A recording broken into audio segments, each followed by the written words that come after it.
नमस्कार दोस्तों, मैं पल्लवी अपनी को-होस्ट मिताली खोडियार के साथ स्टोरीज विद पैल में आप सबका स्वागत करती हूँ। स्टोरीज विद पैल कोशिश है समाज में छुपी हुई प्रतिभाओं को सामने लाने की और लोगों को उन हीरो से मिलाने की जो समाज में बदलाव लाते हैं। आज कोरोना के कहर से हम सभी डर के साए में जी रहे हैं। यहाँ तक कि घर से बाहर निकलने में भी एक संदेह सा मन में बना रहता है कि कहीं हम संक्रमित ना हो जाएं। वहीं समाज में ऐसे लोग भी हैं जो इस डर का डटकर सामना कर रहे हैं और केवल सामना ही नहीं कर रहे बल्कि इस डर से लड़ते हुए लोगों की मदद के लिए जी जान से जुटे हैं। कोयम्बटूर में जन्मी शर्मिष्ठा जोशी, जिन्हें हम प्यार से शर्मी जी भी कहते हैं, कोरोना वॉरियर्स का जीता जागता उदाहरण है। शर्मी जी के कार्यों के बारे में यदि हम विस्तार से बताना शुरू करें, तो हमें ना जाने कितने शो बनाने पड़ेंगे। शर्मी जी फिलहाल कनाडा में रहती हैं और उनके दिल में हिंदुस्तान भी बसता है। भारतीय संस्कृति का परचम थामे समाज सेवा का उद्देश्य लेकर वो लगातार आगे बढ़ रही हैं। शर्मिष्ठा जी जब 2 साल की थी तब उनके माता पिता उन्हें लेकर पूर्वी अफ्रीका के युगांडा में बस गए। भारत आकर उन्होंने अपनी विश्वविद्यालयीन शिक्षा पूरी की। Sharmi ji Canadian society of medical laboratory science की सदस्य हैं और शर्मी जी टोरंटो की चिकित्सा प्रयोगशाला कंपनी के साथ 25 सालों तक विभिन्न पदों पर रहते हुए अपना उत्कृष्ट प्रदर्शन भी कर रही हैं। शर्मी जी ने इस महामारी से निपटने के लिए लोगों की मदद करने की ठानी और एक अनूठी पहल की शुरुआत की। वो पहल क्या थी और कैसे लोग इससे जुड़ते गए? आइए दोस्तों, हम शर्मी जी से ही जानते हैं। शर्मी जी, आपका बहुत बहुत स्वागत है स्टोरीज विद पैल पर। आप कैसी हैं? नमस्कार पल्लवी जी, नमस्कार Mitali. So nice to see both of you. हमारा सौभाग्य है शर्मी जी कि आप हमारे शो पर आई। तो शर्मी जी, जैसा कि हम सब जानते हैं कि अभी कोरोना का समय चल रहा है और सभी अपने अपने स्तर पर लोगों की मदद कर रहे हैं। हमने सुना है कि आपने कोई कार्यक्रम चलाया है और आपकी कोविड-19 सपोर्ट टीम के नाम से एक आपकी अपनी वॉलंटियर्स की टीम है। तो उस कार्यक्रम के बारे में हमें कृपया विस्तार से बताइए। जरूर। तो वैसे हुआ कि मार्च के बिगिनिंग में मैं इंडिया और नेपाल घूम कर आई। तो आते ही ये महामारी शुरू हो गई थी। तो हमेशा कोई ना कोई जब मुसीबत आती है तो हम सोचते चलो पैसे से मदद करें, कुछ करें। तो मैंने सोचा कि हॉस्पिटल को पैसे देने से तो अच्छा है कि कुछ हम करें। तो मैंने बोला अगर हम मास्क पहने, और उस टाइम हर रोज सुनते थे न्यूज में कि जो पीपीई बोलते हैं ना, protective equipment, personal protective equipment, उसकी बहुत शॉर्टेज है। तो मेरी एक दोस्त को मैंने देखा तो वो सिलाई करती थी मास्क। तो मैंने उसको बोला कि मैं तेरे को मटेरियल ला कर देती हूँ, तो हम क्यों ना मास्क बनाए और लोगों को दे। तो उसने बोला मैं अकेली तो कितना कर सकूंगी। मैंने बोला जितना हो इतना कर। तो मैं अभी तो लॉकडाउन की वजह से सब दुकानें बंद थी, तो इतनी सारी दुकानों को फोन किया। फिर हमें कोई एक इंडियन फैब्रिक ओनर मिला। हमने उसको बोला प्लीज तुम्हारी दुकान खोलो और 100% कॉटन जो भी मटेरियल है वो नीला जी मेरी जो दोस्त सीने वाली थी उसके घर पर मैंने बोला पहुंचाओ। तो वैसे वो उसके घर पे जाकर दे आया कपड़े। मैंने बोला मैं तेरे को वीजा से पेमेंट कर देती हूँ। तो ऑनलाइन पेमेंट किया उनको, अच्छा। ऐसे शुरू किया। उसके बाद मैंने लोग तो मांगने लग गए ये तो बहुत अच्छे हैं। तो फिर नीला जी ने, मैंने फिर वॉलंटियर्स को बोला कि किसी को हमको हेल्प करना है तो करें। उसके बाद हमारी एक दोस्त है शालिनी, उसने अपने रेडियो शो पर कहा कि किसी को मुफ्त में मास्क चाहिए तो शर्मी जी और उसकी टीम बना रही है। फिर जब कोई भी कार्य शुरू करते हैं तो पैसे तो हमेशा चाहिए। तो फिर मेरा एक दोस्त है चिमन, वो भी फार्मेसी चलाते हैं, उनसे बोला तो कि मेरे को थोड़े पैसे की जरूरत पड़ेगी। तो बोला कोई बात नहीं, मैं हूं ना, तू शुरू कर। फिर उसके बाद तो भाई बहन दोस्त एसोसिएट सब लोग डोनेशन करना शुरू कर दिया। तो आपको खुशी होगी कि आज तक हमने 10,000 से भी ज्यादा मास्क को डोनेशन किया है। और वो किए सब हमारी यहाँ की हॉस्पिटल्स है। स्कार्बरो में 3 हॉस्पिटल्स है, फिर टोरंटो ईस्ट जनरल हॉस्पिटल है, फिर नर्सिंग होम्स है, ट्रक ड्राइवर्स, रेस्टोरेंट्स ओनर, सबको हम मुफ्त में देते जा रहे हैं। फिर सिटी ऑफ टोरंटो को पता चला तो वो भी हर हफ्ते हमारे से करीबन 500 से 700 और रिक्वेस्ट करके अपनी भिन्न भिन्न एजेंसीज को देते हैं। तो ऐसा क्या हमारा बात है, सिलसिला चलता रहा बहुत और अभी बढ़िया। हमारे पास 35 वॉलंटियर से भी ज्यादा है। 35 वॉलंटियर्स की टीम है अभी आपके पास। सब, हाँ, सब वॉलंटियर, बहुत 35 बढ़िया। वॉलंटियर्स है। तो जब आपने ये कार्यक्रम शुरू किया था तो कितने वॉलंटियर्स शुरुआत में थे और ये कैसे मतलब बढ़ते गए, लोग जुड़ते शुरुआत में तो मैंने और नीला ने शुरू किया, तो फिर नीला ने बोला कि एक फ्रेंड को बोलूंगी, फिर और Chiman was the third one who came online because of the finances. तो फिर उसके भी दोस्त थे, तो बोलते कि शर्मी और दो लड़कियां भी सिलाई चाहते, क्योंकि यहाँ पर लोग है ना लॉकडाउन की वजह से घर में पागल होते जा रहे थे, बोलते थे क्या करे क्या करे। तो बिल्कुल। हमने जैसे कहते हैं ना कि किसी को ये काम करने का प्रोत्साहित किया ना, तो उनके जीवन में भी एक अजीब सी लहर आई कि चलो घर में बैठे जॉबलेस, क्योंकि पूरे दिन औरत है कि रसोई तो करती नहीं, रसोई में क्या 1 घंटा लगेगा 2 घंटे। तो ये जो घर में बैठे हुए बोर होते थे ना लोग, और फिर जो यंग ब्लड था जो जी। बाहर, वो घर में रह नहीं सकते थे, they were quite immune to certain things. हमारी इम्यूनिटी जैसे कम होती है हमारी उम्र की, तो ये बच्चे को हमने बोला कि तुम डिलीवरी करो। जी। तो वो बच्चे बोलते हाँ, कार में घूमने का वक्त मिल गया, और डोर टू डोर मैं घर से अब बाहर नहीं गई हूँ, ये 10,000 से ज्यादा मास्क दिए, पर I am not stepped out of the house, पूरा कोऑर्डिनेशन फोन से। और कई जो मेरे वॉलंटियर्स हैं ना, उनको मैंने देखे भी नहीं है। क्या हम बात। बोलते कि ये वॉलंटियर के घर से बाहर, सब घर के बाहर रख देते, हम कापड़ घर के बाहर डिलीवर करवाते, और जब फिनिश मास्क होते वो भी घर के से बाहर से वॉलंटियर ले आता है।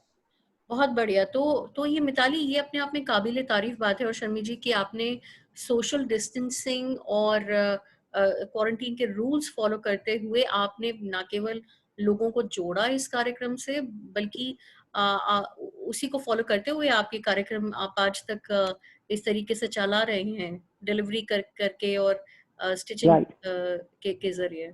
बहुत बढ़िया। यस, या कोई किसी को मिलता नहीं है, सब सब टेक्सिंग कर देते कि जैसे मिताली के घर के बाहर तो हमारा वॉलंटियर खड़ा है, रख दो, आधे घंटे से पहले बता देंगे। और फिर जहाँ ड्रॉप करने हैं तो वो ड्रॉप ऑफ हॉस्पिटल्स के भी ड्रॉप ऑफ सेंटर्स होते हैं, receiving centre, so they receive them, और उनको बोल देती कि डिलीवरी हो गई, डिलीवरी हो गई, ये वो।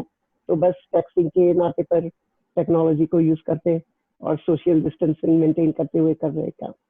बहुत ही तो बढ़िया। आपको आपको कोई परेशानी आई, और अगर परेशानी आई तो इसे कैसे हल किया आपने?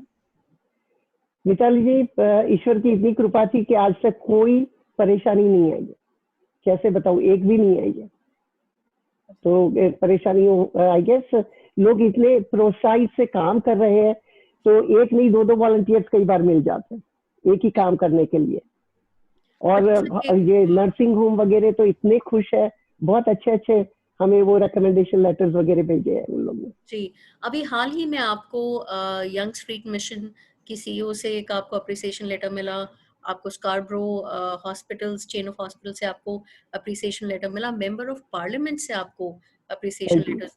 तो ये अपने आप में एक बहुत बड़ा एक रिकग्निशन है, और एक ये जो एक काबिले तारीफ एफर्ट जो आपने डाला और लोगों को इकट्ठा किया, तो कैसा कैसा महसूस होता है आपको ये जब चारों तरफ से इस तरह की अप्रिसिएशन मिलती है तो? क्योंकि मैं अप्रिसिएशन को अप्रिसिएशन की जगह रखती हूँ। मैं तो कहती हूँ बस अपना काम करे रखो, काम करने का अपना फर्ज है। जो रिवॉर्ड मिले in form of whether appreciation के कुछ भी, I don't look at it at all. I feel कि मेरे को अपना धर्म निभाना पड़ता है, चाहे कोई अप्रिशिएट करे ना करे। अपना सच्चे दिल से कोई भी इंसान काम करे तो कोई न देखे, ऊपर वाला तो देखते हैं, ऐसे सोचते हैं। तो it's nice of people to appreciate. मेरी टीम के लिए बहुत जरूरी है वो, these letters become a source of inspiration, जो कहते हैं ना, हमारी टीम के लिए बहुत अच्छा है। एक लोगों को मोटिवेट करने के लिए, राइट, टीम को मोटिवेट करने के लिए। तो हाँ, और जी पल्लवी, मैं शर्मी जी के बारे में कुछ और बताना चाहूंगी कि शर्मी जी आप 1976 से लेकर अब तक समाज सेवा से जुड़ी हैं, और 2012 में शर्मी जी को सोशल सर्विस नेटवर्क टोरंटो द्वारा वुमेन ऑफ द ईयर के पुरस्कार से सम्मानित किया गया है। 2013 में शर्मी जी को ओंटारियो वॉलंटियर सर्विस का अवार्ड भी प्राप्त हुआ है। शर्मिष्ठा जी, समाज सेवा के प्रति आपके समर्पण को देखकर अब एक प्रश्न दिमाग में आ रहा है कि आपने आपके जीवन में कब विचार आया कि लोगों की मदद करनी है? मिताली, इस सवाल को देखा जाए तो आई थिंक बचपन से ही हमारी रगों में घर का माहौल इतना धार्मिक और पवित्र था कि माँ बाप का समर्पण भी बहुत था। मम्मी भी घर पे जो भी खाए उनके लिए खाना वैसे ही बनाती थी, कोई घर से खाए बगैर चाय बगैर जाता नहीं था। और पिताजी शिक्षक थे तो उन्होंने बहुत लोगों की सेवा भी करी है और सभी लोगों को वैसे मुफ्त में ही पढ़ाते थे। पूरा फुल टाइम जॉब तो था टीचर का, पर वैसे भी कई लोगों को सेटल किए। तो ये आई थिंक ये माँ बाप से ही और घर के माहौल से आता है। बहुत बढ़िया। तो जैसा कि हमने पहले कहा है कि आपके दिल में हिंदुस्तान की संस्कृति रची बसी है, तो शर्मी जी आपने कनाडा में भारतीय संस्कृति या फिर कहें कि गुजराती संस्कृति को कैसे सहेज कर रखा? ये ऐसे हुआ कि 76 में मेरे को कोई लेडीज ने ऐसे मिली थी तो कहती कि हम इकट्ठे होकर जुड़कर क्यों नहीं विमेन का कुछ एसोसिएशन बनाए। तो इस वुमन का वो एसोसिएशन का नाम रखा Avik, association of women of India in Canada. तो हम कोई 10-12 लेडीज ने इकट्ठा किया और पहले ही साल हमने सोचा कि ये कैनेडियंस को हमारी संस्कृति कैसे दिखाए। तो हमने बहुत बड़ा दिवाली का मेला यहाँ पर लेक फ्रंट है, वहां पर हमने किया। और सब यहाँ पर उस जमाने में 5 बरोज थे, तो 5 मेयर्स वगैरह को खुद मैं इनविटेशन देने गई। 30 साल पहले की बात है, नहीं 40 साल हो गई इस बात को।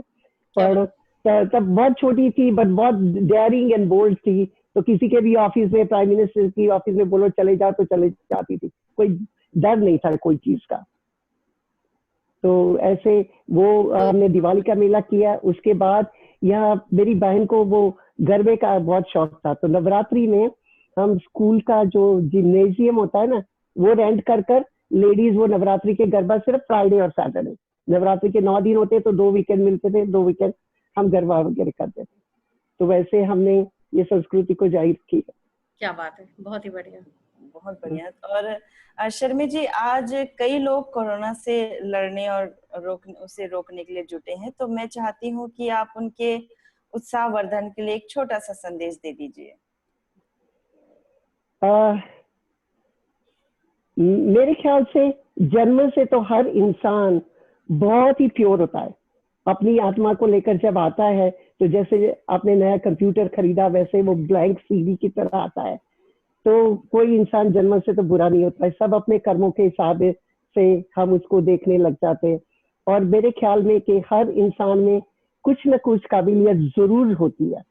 तो अगर वो इंसान अपनी सिर्फ काबिलियत को बाहर लाने की कोशिश करे, या तो कोई इंस्पिरेशनल मोटिवेशनल बंदा मिल जाए उनको जो उनको इंस्पायर कर सके, तो फिर इंसान की जिंदगी बहुत अच्छी करती है। और हर इंसान कोई ना कोई तरीके से पूरी दुनिया को मदद रूप हो सकता है। अपने आप को कंपेयर मत करो, अपनी खुद की काबिलियत जो भी है वो अपने तरीके से करते रहो, तो ये दुनिया बहुत अच्छी रहेगी। बहुत ही बढ़िया संदेश शर्मी जी। और सिर्फ हमारे लिए ही नहीं, सबके लिए इसमें सीखने के लिए बहुत कुछ है। ये आपने पूरे जीवन का सार आपने कुछ शब्दों में बयान कर दिया। तो मेरा जाते जाते आपसे ये एक आखिरी प्रश्न है कि आने वाले वक्त में और किस किस तरीके के फंड रेजिंग इवेंट्स आप करने की सोच रहे हैं कोविड-19 सपोर्ट टीम के द्वारा फंड रेजिंग के लिए? और अगर हमारे सुनने वाले अगर आपके जरिए आपसे जुड़ना चाहें और किसी तौर पर मदद करना चाहें तो वो क्या कर सकते हैं, कैसे जुड़ सकते हैं आपसे?